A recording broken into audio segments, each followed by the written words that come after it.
안녕하세요. 호주역 클럽 여러분, 카이버무사입니다. 다들 잘 지내고 계셨으리라 생각합니다.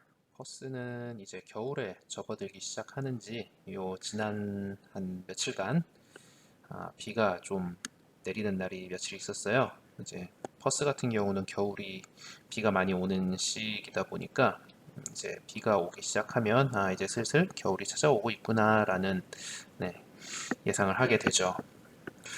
오늘 준비한 영상은 아주 이민법의 디테일한 부분보다는 여러분들이 학업을 하시면서 조금 신경을 쓰셔야 되는 부분에 대해서 좀 안내를 드리고자 이 영상을 준비를 했습니다. 지금 화면에 보이는 게 호주에서 공부를 시작하신 분들이라면 다 보셨을 거예요. 호주 학생비자 그란트 레터예요. 저희 학생분 중에 한 분 그란트 레터를 좀 빌려서 쓰고 있는데 올해 2월에 학생비자를 받으신 분이에요.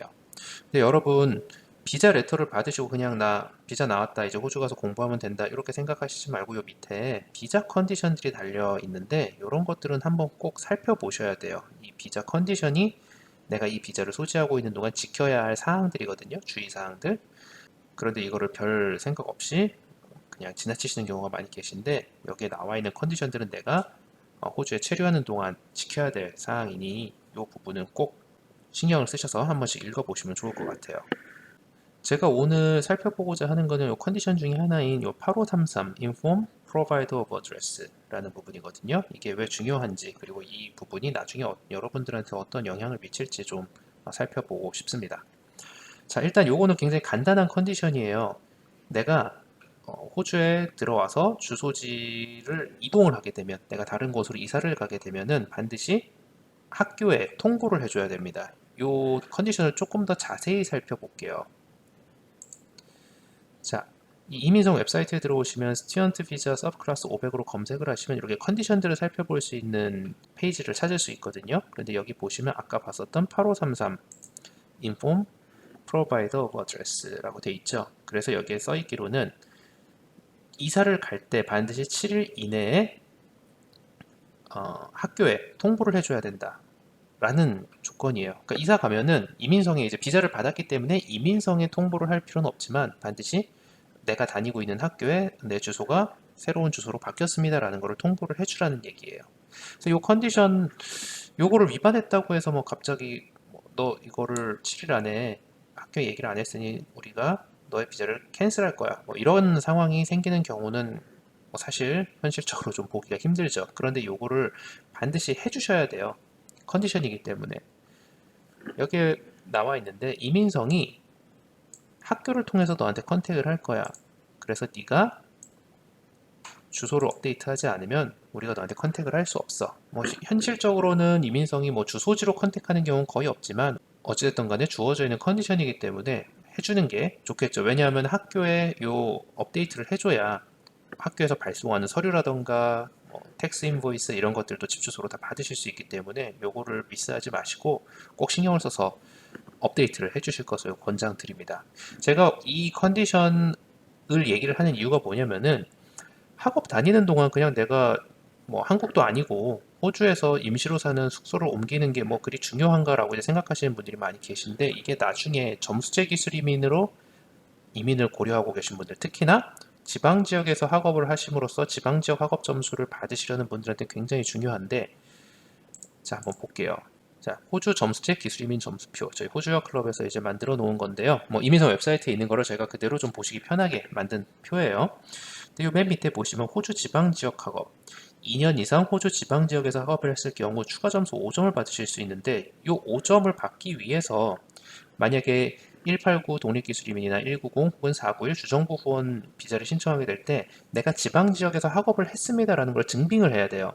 학업을 한 건 증빙이 쉬워요. 왜냐하면 학교에서 발행하는 컴플리션 레터를 제출을 하게 되고 이 학교의 주소지를 넣게 돼 있기 때문에 내가 2년 동안 여기에서 공부를 학업을 마쳤습니다. 라는 거를 이제 증빙을 해주는 서류를 받을 수 있는데 자, 이 점수를 받기 위해서는 학업만 지방 지역에서 하면 되지 않아요.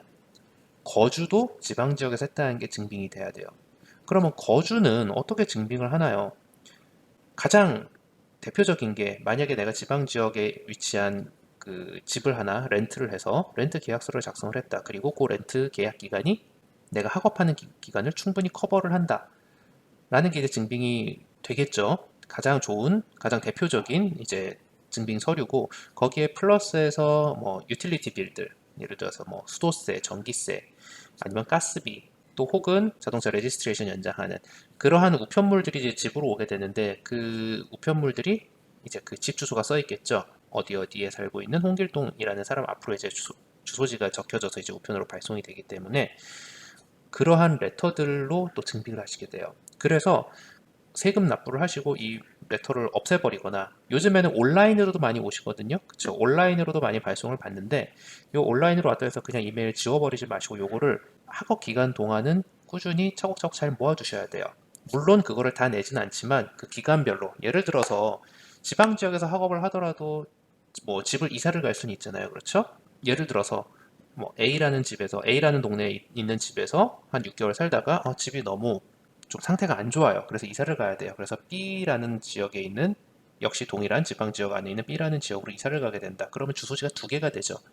그러면 학업 기간 동안 내가 이 두 주소지에서 살았습니다. 그럼 각각의 주소지에 대한 증빙을 해야 되거든요. 그래서 렌트 계약서가 가장 좋은 방법이긴 한데, 쉐어하우스에서 이제 지내시는 분들이 꽤 많이 계세요. 이런 분들은 뭐 렌트 계약서에 같이 이름을 올리는 방법도 하나의 방법이지만 그런 게 좀 용이치 않을 수 있거든요. 그럴 경우에는 반드시 내가 머물고 있는 그 주소지에, 주소지로 받으신 우편물들, 이런 것들이 증빙 서류가 될 수 있어요. 그리고 뱅크 스테이트먼트도 하나의 뭐 증빙 서류가 될 수 있는데, 또 은행에도 항상 반드시 그 내가 이사를 했다라고 하면 이 주소지를 업데이트 해 주시는 게 좋아요. 아직까지 호주 은행들은 이제 뱅크 스테이트먼트를 이제 우편으로 보내는 경우가 많이 있어요. 온라인으로 많이 전화를 하는 추세긴 하지만, 그래서 이 주소지에 대한 거를 좀 여러분들이 신경을 쓰셔야 돼요. 그리고 이제 학생 비자가 끝나고 졸업생 임시 비자서부터 앞으로 가시는 뭐 취업 비자라던가 아니면 점수제 기술 이민 비자라던가, 이런 비자에는 그 지난 10년간의 주소지 기록을 넣는 란이 있거든요. 그래서 거기에는 정확하게 몇 년 몇 월 며칠부터 몇 년 몇 월 며칠까지 어디에 살았습니다 라는 걸 그 기록을 집어넣게 돼요. 그래서 호주 내에서 이사를 다니실 때 가능하면, 귀찮을 수 있겠지만 가능하다면 내가 몇 년 몇 월 며칠에 어떤 주소에 이사가 들어가서 몇 년 몇 월 며칠에 이사를 나왔고, 그 다음 주소지는 어디고, 그리고 그 주소지에서 몇 년 몇 월 며칠까지 살았고, 그 다음엔 어디로 이사 갔고, 이러한 거를 좀 정리를 해 놓으시는 게 좋아요.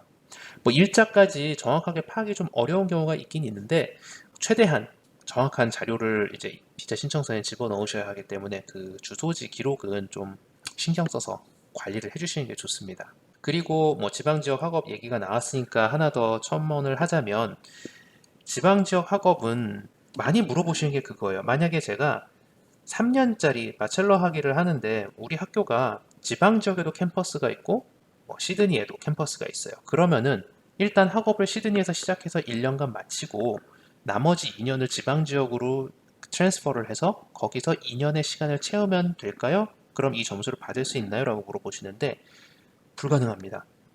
이거는 지방 지역에서 2년을 살았다라는 것만으로 이제 주는 점수가 아니라, 내가 지방 지역에 학업을 하는 어떤 의도성을 가지고 그 지방 지역에서 거주를 하면서 이 지방 지역의 어떤 경기의 활성화라던가 이런 것들, 지방 지역의 어떤 인구 증가, 그런 것들을 이제 호주에서 원하는 그런 부분을 내가 만족을 시킬 수 있는가에 대한 부분이기 때문에, 쉽게 얘기하면은 그냥 단순하게 요 2년의 시간을 지방 지역에서 그냥 보내서 그 조건만 만족을 시켜서, 표면적인 조건만 만족을 시키고 5점을 받지는 못하게 하겠다는 얘기예요. 그래서 학업의 시작과 종료가 반드시 지방 지역에서 이루어져야 돼요.